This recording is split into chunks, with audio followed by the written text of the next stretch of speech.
Hey everybody, welcome back to No Jumper News. It's Adam22 here with your co-host AD. Let's get right into these stories.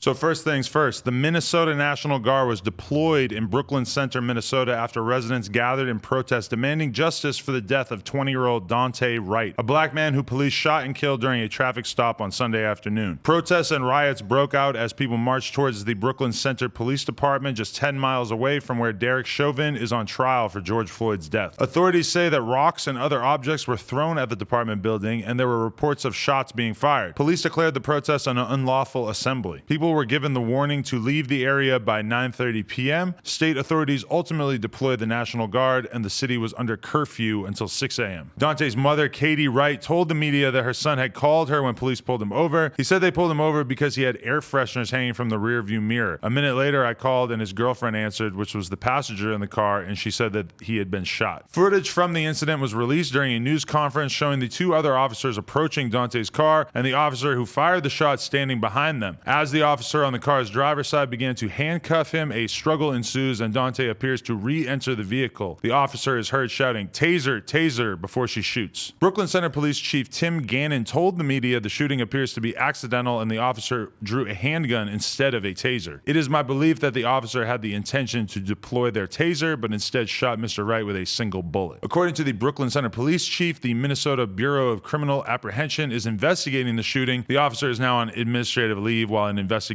is carried out. Okay, so the first thing I saw from this was actually the video of his family just weeping, just in a terrible state, just talking about this incident. And yeah, I mean, it's pretty terrible, just the fact that this could happen, that this would happen while Derek Chauvin is on trial.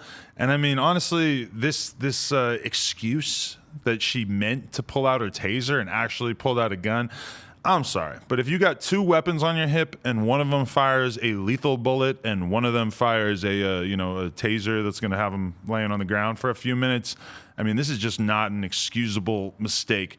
And I mean, if you have a gun on your right hip and you have a taser on your left, I'm sorry, but the gun on your right hip is going to hold a special place in your consciousness. Anyone who's ever carried a gun can tell you that when you got a gun in your hand, it's a big deal. You know what you're holding because you know that this could take somebody's life. And the idea that she could accidentally pull out the taser instead, I'm not really buying it. Nope, not at all. And like you said, for anybody that knows about guns, you got to cock that gun back.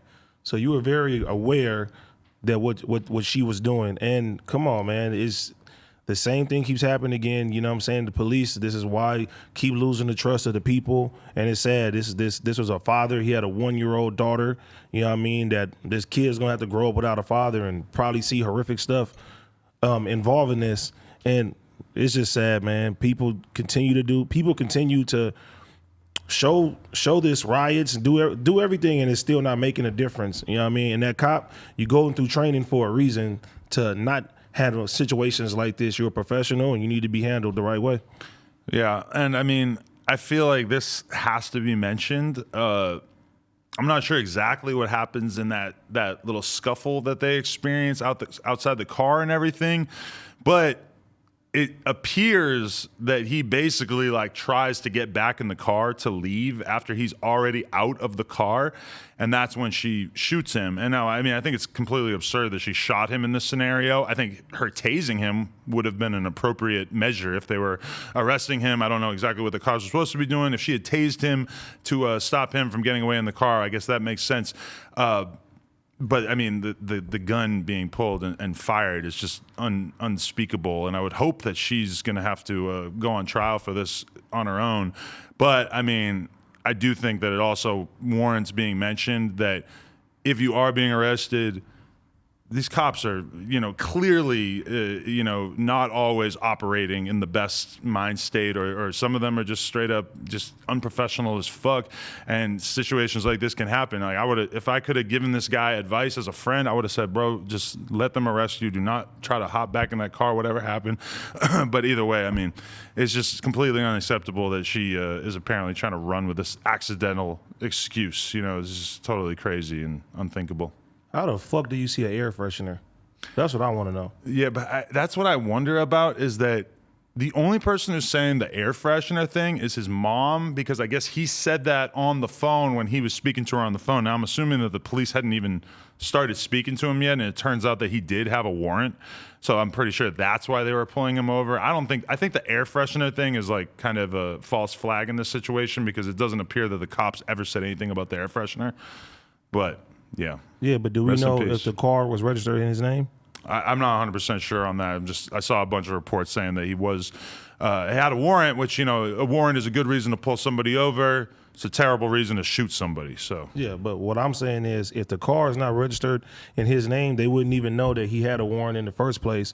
So they unlawfully, if it's not in his name, unlawfully pulled him over and ultimately met his demise because of that.